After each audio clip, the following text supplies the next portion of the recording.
Olá, professor. Gostaria de discutir com o senhor o papel do professor na aula reversa. Olá, Fernanda. Uma aula reversa, basicamente é dividida em um primeiro momento de discussão dos temas estudados em casa pelos estudantes.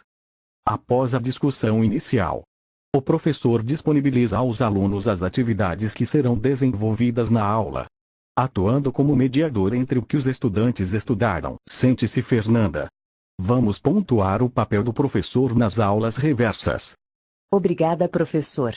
Se eu for utilizar a aula reversa, o que terei que fazer?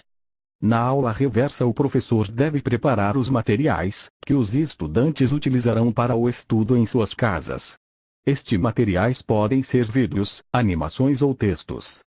Além disso, o professor também deve preparar listas de atividades para direcionar o que os estudantes devem fazer durante os horários de aula presenciais, motivando a construção ativa do conhecimento pelos estudantes.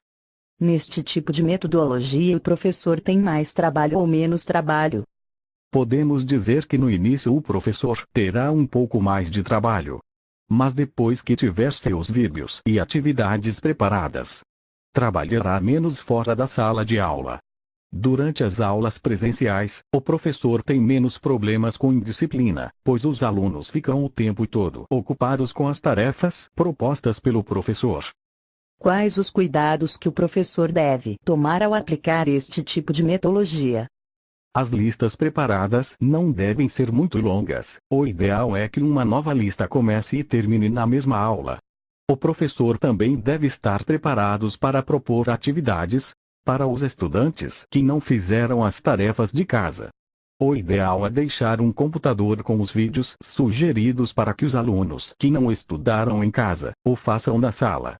Então, se o professor e os estudantes estiverem utilizando tablets, elas podem ser uma excelente ferramenta para a aula reversa? Isso mesmo, Fernanda. Se os estudantes estiverem utilizando tablets, eles podem recapitular os vídeos sugeridos pelo professor, inclusive durante as aulas presenciais. Obrigada, professor Carlos, pelas explicações sobre as aulas reversas. Voltarei para discutirmos mais este tema.